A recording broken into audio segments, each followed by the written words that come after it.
What is up? Sorry.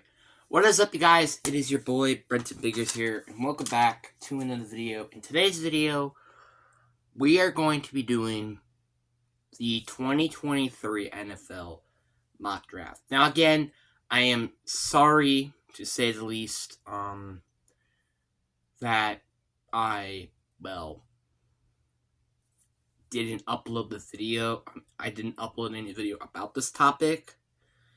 It was kind of just because of the factor of, I just didn't had the right mindsets for that. But anyway, let's get into this. Now, the first pick, who the Carolina Panthers have obviously traded for, but in the 2023 NFL Draft, the Carolina Panthers go and select C.J. Stroud. I do not see them, not taking a quarterback with this pick, for without a doubt. But to me, I think the Carolina Panthers are going to select a quarterback here in Stroud or Young. Obviously, again, Richardson can definitely be a guy who they will take. But I got with Stroud here. Now, a lot of people would say, oh, Bryce Young. Well, it's because of the factor of his size that, in my opinion, will spook the Carolina Panthers, and that's why they'll go with the more polished prospect in C.J. Stroud.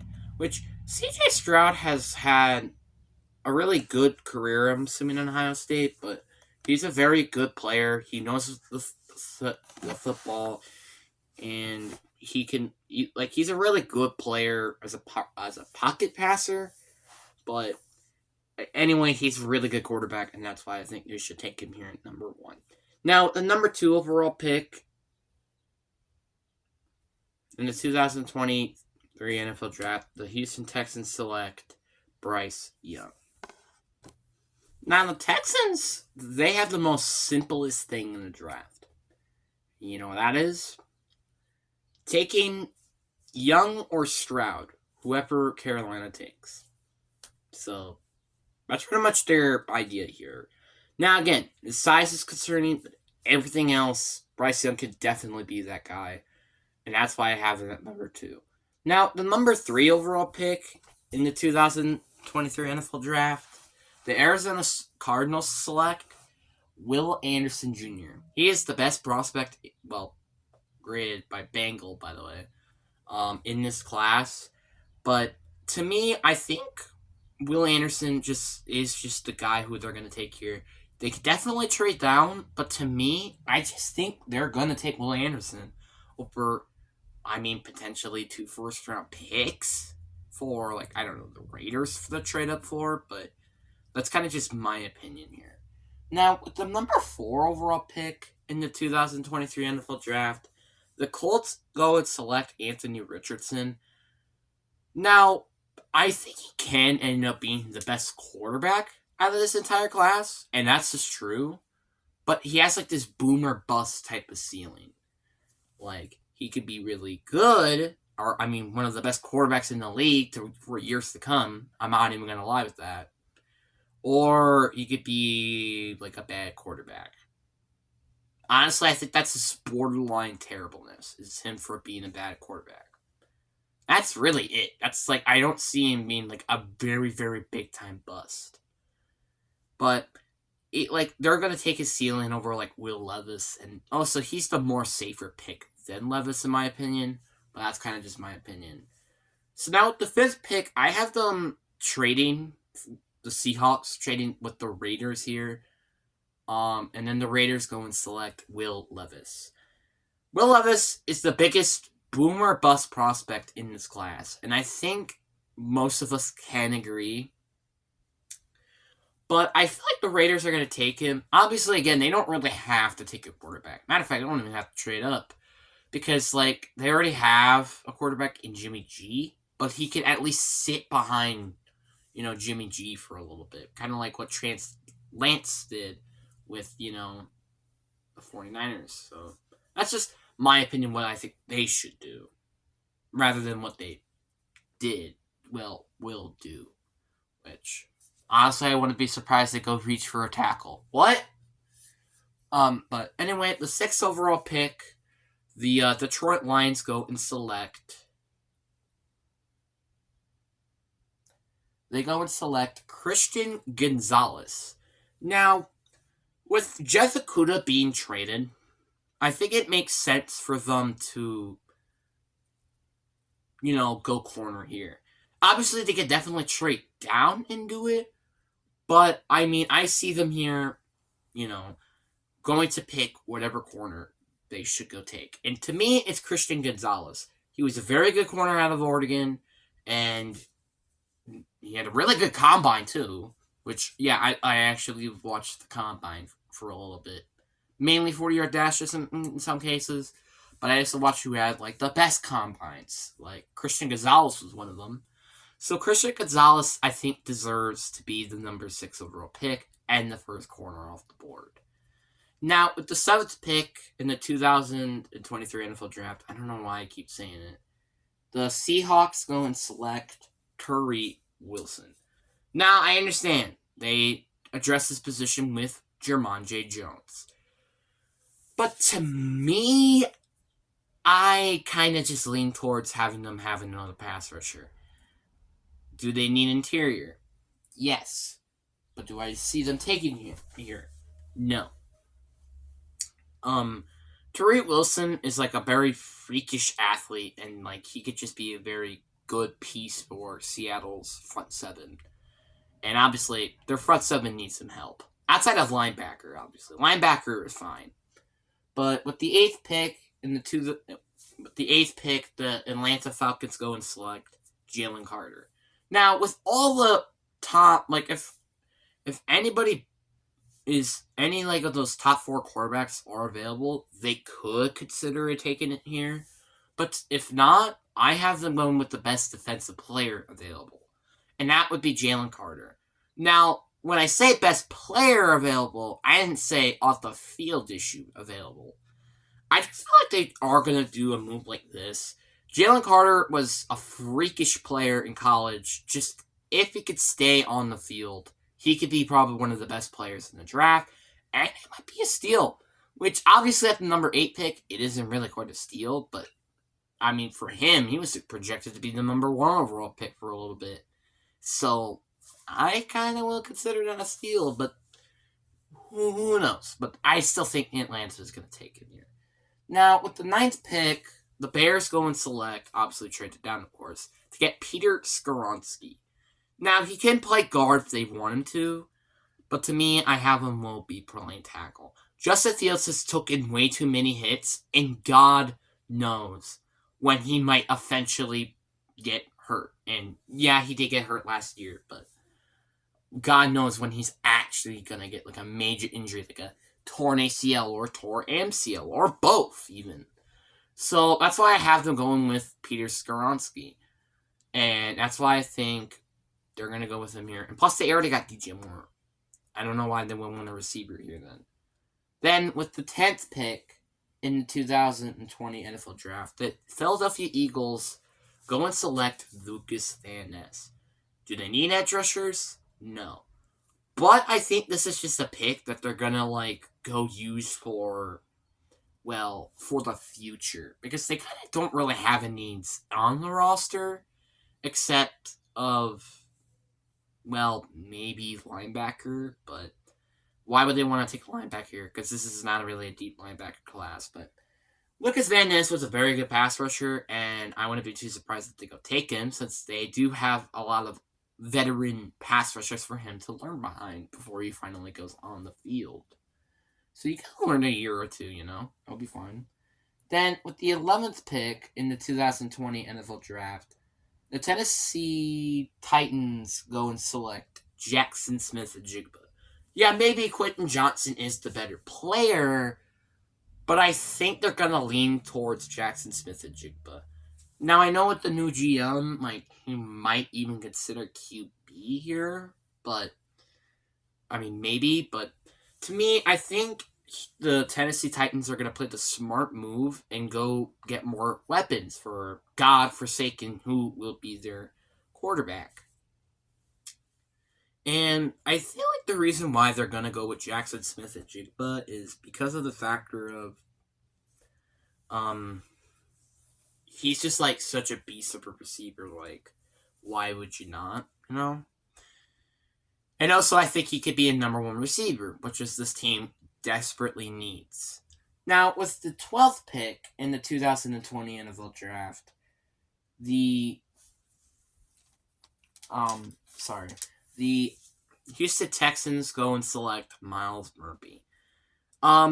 Here I just see Houston going with best player available, and the best player available here is Myles Murphy. Now, Myles Murphy is easily one of the better pass rushers in this class, which is already a very deep class as it is for edge rushers. But I feel like it would just make more sense, and it also makes sense even more since you have a defensive-minded head coach in DeMeco Ryans. By the way, I love the hire. Now, with the 13th pick in the 2023 NFL Draft, the New York Jets go and select Darnell Wright. Could this pick be the Green Bay Packers pick heading into the draft? It probably can. But to me, I have New York going with a tackle here. Now, obviously, again, if they don't get Aaron Rodgers, which I am assuming they will, they wouldn't need quarterback. But to me, I think they're going to get him, and that's why I'm going to have them go and take Darnell Wright. Darnell Wright just makes sense. Mekhi Becton, he's not even going to be one. I don't think he's going to be on the team next year because he's just raveled by injuries. So that's why I feel like the New York Jets are going to get whoever their quarterback is next year some protection, which makes total sense. Then with the 14th pick in the 2023 NFL Draft, the New England Patriots select Quentin Johnson. I wouldn't be that shocked if they go and take a corner here just because it's Bill Belichick. But you got to be honest here. They need to go get a receiver. Like, they need a true number one receiver. Unless Devontae Parker can rebuild, like, his 1 year wonder year, you know? But I just see them here taking a receiver because, like, they really do need a receiver. And Quentin Johnson can totally do that for you. And that's why I have been taking him here. Now, the 15th pick in the 2023 NFL Draft, the Green Bay Packers select Brian Branch. Now, I was looking at Tom Grossi's video. Shout out to him because he's amazing. And his number one need for that team is safety. And at first, I'm like, oh no, it's a receiver or O-line or something. But the more I thought about it, the more they actually really do need a safety. Which is why I am going to have them go with Brian Branch here.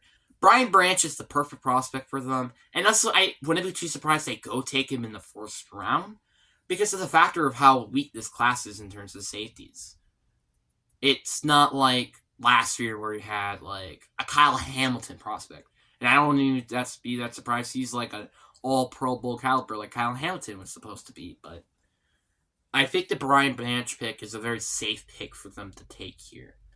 Now, with the 16th pick in the 2023 NFL Draft, the Washington Commanders go and select Orsides Torres.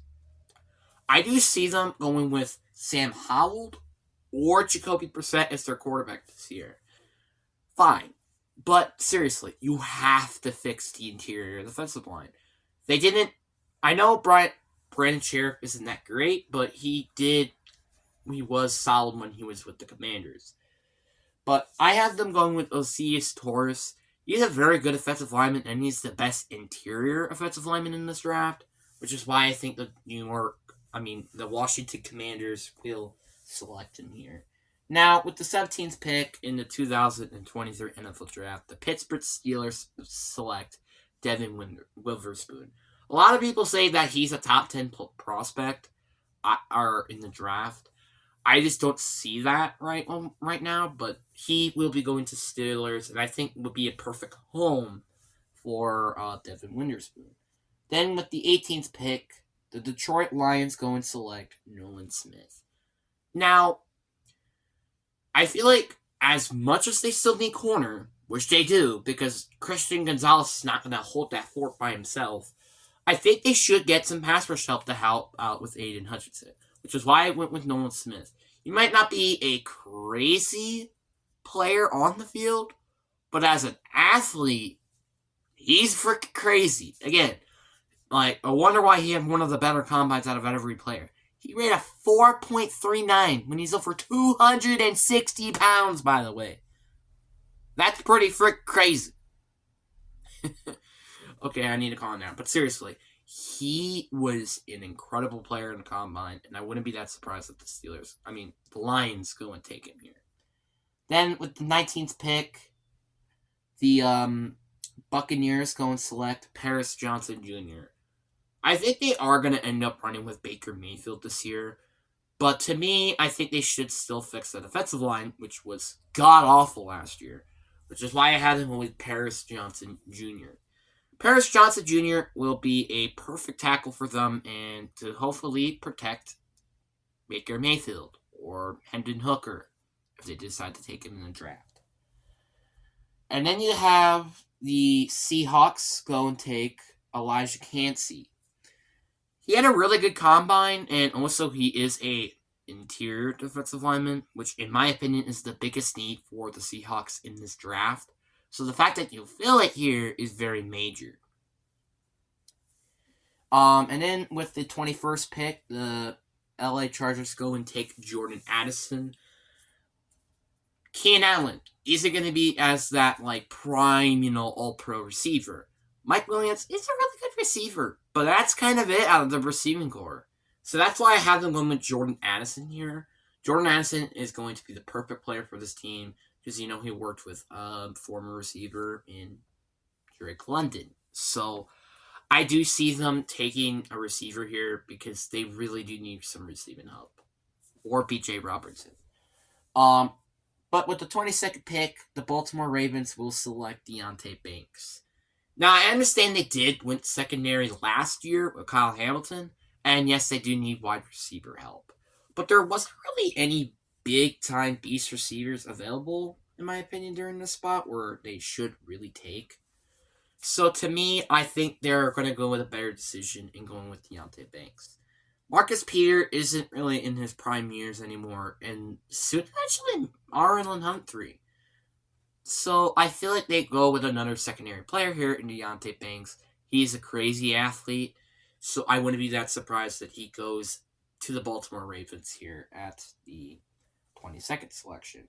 Now at the 23rd selection, the Minnesota Vikings go and take Jordan Poyer Jr.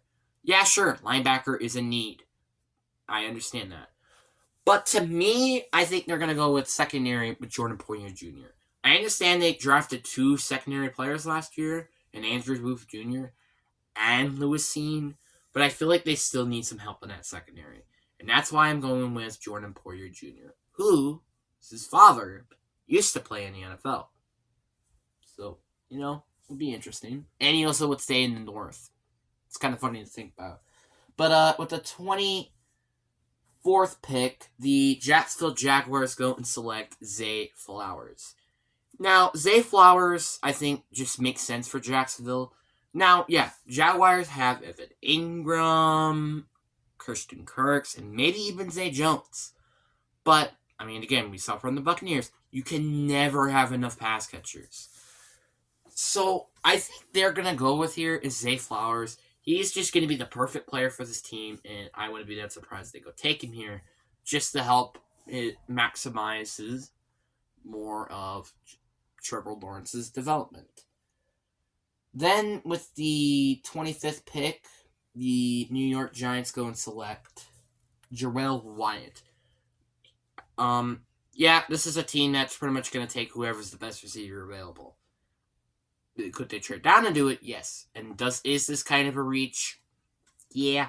But they are in a needed receiver, and that's why I don't think they're going to decide to trade down and let any other receiver go off the board. So that's why I think I'm going to have them go with Jalen Wyatt. Then with the 26th pick, the Dallas Cowboys go and select B.J. Robertson. Now, do I, the excuse of this is because I just feel like this is going to be a Dallas Cowboys type of move. And it also makes sense a little bit. You don't have Zeke anymore. You only have Tony Pollard. So it made a little bit more sense with that as well. And then you got the 27th pick. And this is going to be traded. So the Bills would have this pick, but they traded to the Chiefs for a couple of mid-round picks. But the Chiefs go and select Broxick Jones. What Orlando Brown Jr. is gone. He's not on the team anymore, which makes tackle probably one of the biggest needs in this draft. Outside of running back.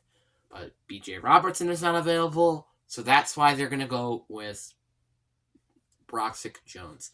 He will definitely anchor that line, and that's why I have him here. 28 pick. The Bengals go and select Michael Mayer. Maybe a no lineman could be here, but I just don't see them taking him after all. Some of the other offensive linemen are just off the board. So that's why I have them going with, in my opinion, their second biggest need in this draft, which is Michael Mayer. Do they not need any more pass catchers? Yes. But there is rumors of T. Higgins eventually being gone. And with him being gone, they're not going to have a true number 3 pass catcher. Which is why I'll go with Michael Mayer. He is one of the better tight ends in this class. And if the position was valuable, I wouldn't be too surprised that he would go to the top 10. Then with the 29th pick, the New Orleans Saints go and select Bryan Bresee. Now, they have a few needs all over the roster to me, but I think they're going to go fix the interior with Bryan Bresee. He's a good run stopper, and he has some good pass rushing moves, which leaves holes for players like Myles Murphy to go and get to the quarterback. So at the 30th pick, the Philadelphia Eagles go with another, player that just will be a guy who will just develop, and Anton Harrison. Antoine Harrison will just be a guy who's probably most likely going to be just a death piece this year, but eventually be a starter for when, let's say, like Lane Johnson or not Brandon Brooks, just when Lane Johnson retires. Then the 31st pick, the Buffalo Bills go and reach Jawan Gibbs, who will be a good receiving back for Josh Allen and could be a good running back for the team. And that will be my NFL mock draft. So, yeah. But anyway, peace.